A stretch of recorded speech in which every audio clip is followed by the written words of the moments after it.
What would you notice first if the shipping containers stopped for 2 days? Your groceries, your meds, or your paycheck? This isn't about the ship sinking. It's about the humble steel box they carry simply stopping. Let's pull that thread and see how fast everyday life wobbles. It's just a standard steel rectangle, but it turned our oceans into conveyor belts and our ships into giant moving warehouses. It's like swapping a messy pile of loose packages for tidy, interlocking Lego bricks. Everything stacks, locks, and moves with incredible speed. That efficiency is why the entire modern world built its ports, cranes, trucks, and trains around this one simple shape. Backstory time, but quick. Before the 1950s, loading a ship was organized chaos. Dock workers, called longshoremen, would carry cargo piece by piece, sacks, barrels, crates, into the ship's hold. It was slow, expensive, and theft was rampant. Then, in 1956, a trucker named Malcolm McLean had an idea. He put 58 of his truck trailers, the boxes themselves, onto a converted tanker called the Ideal X. It sailed from Newark to Houston, and when it arrived, the boxes were simply lifted off and driven away. The world changed forever.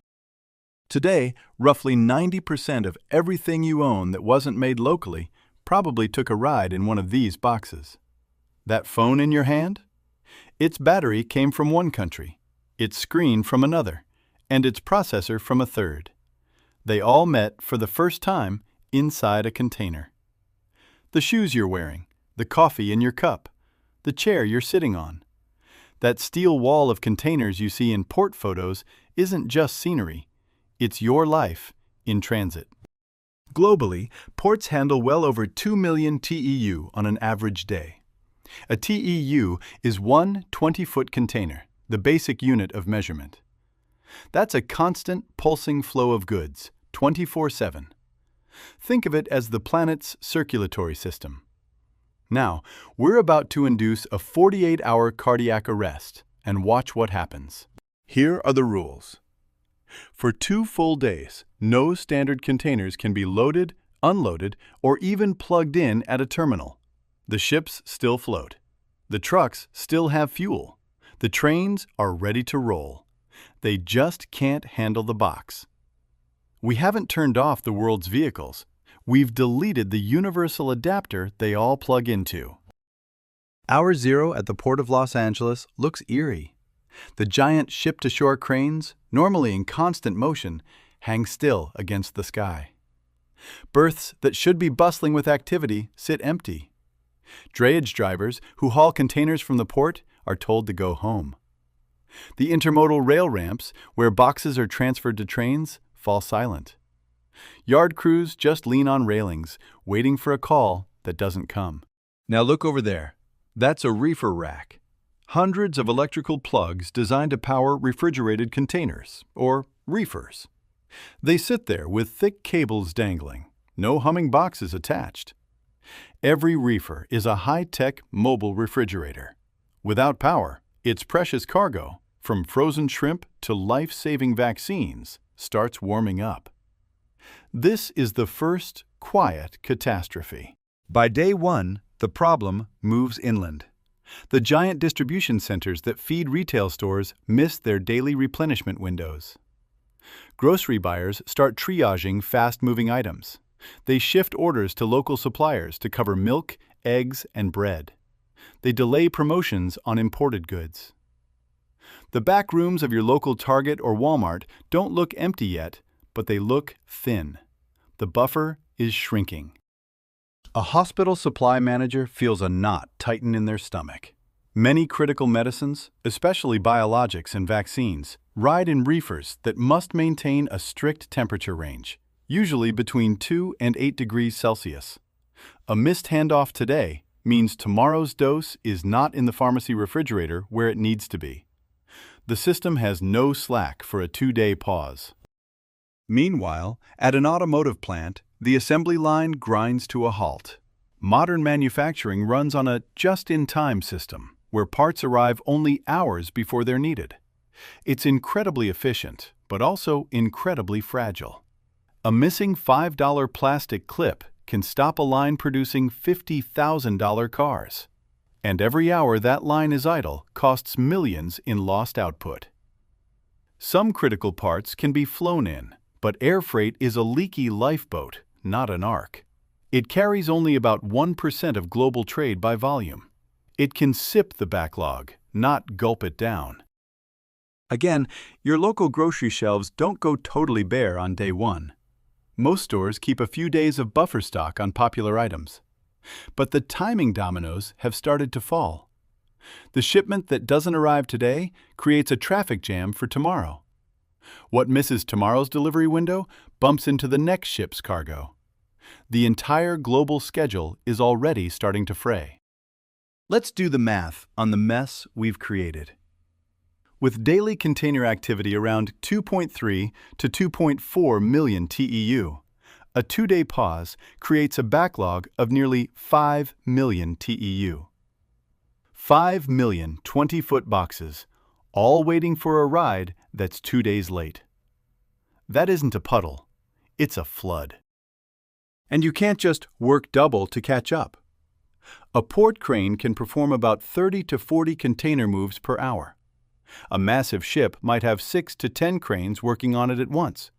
That is a hard ceiling on productivity. You can't just flip a switch and make the cranes move twice as fast. Human shifts, safety rules, and the physical limits of the machinery create a wall you simply cannot punch through. Global shipping schedules make it even worse. Berth windows at ports and trans-ocean sailing plans are choreographed months in advance. Miss your slot, and you might have to wait a week or more for the next available one. Remember the Ever Given in 2021? One ship blocked the Suez Canal for 6 days. That single traffic jam caused schedule disruptions that rippled through supply chains for months. Our 2-day pause is smaller, but the echo will still last for weeks.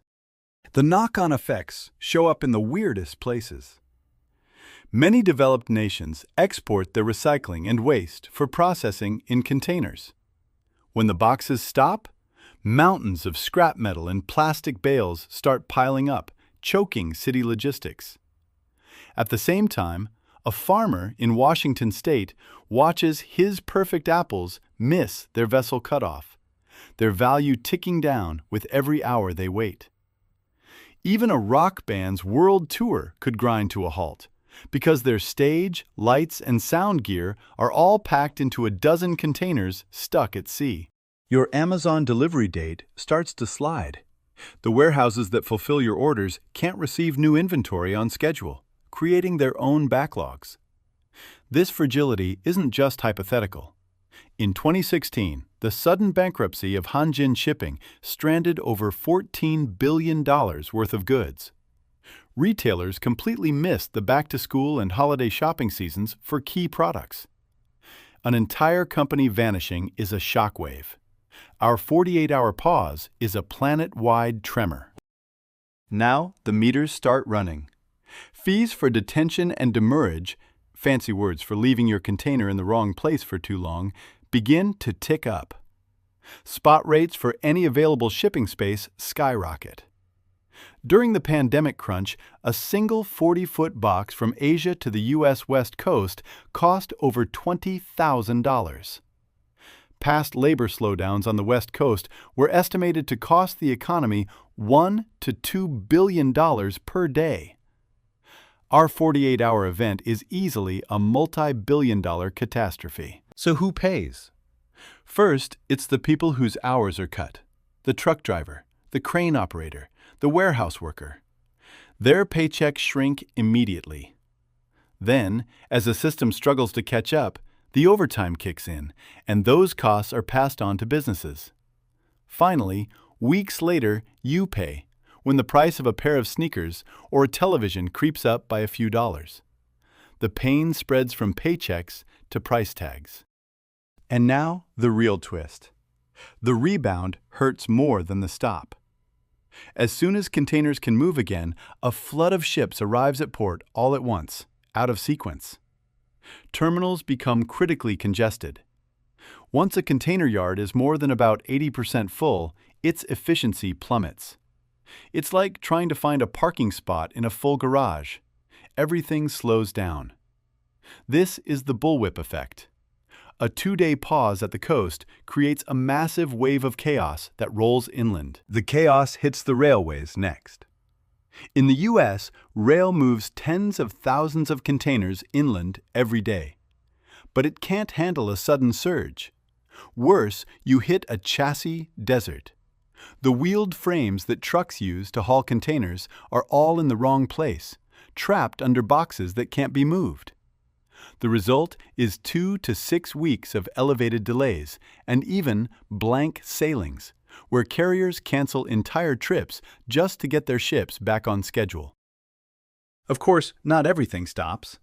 Bulk oil, grain, and coal move in specialized ships and would be largely unaffected.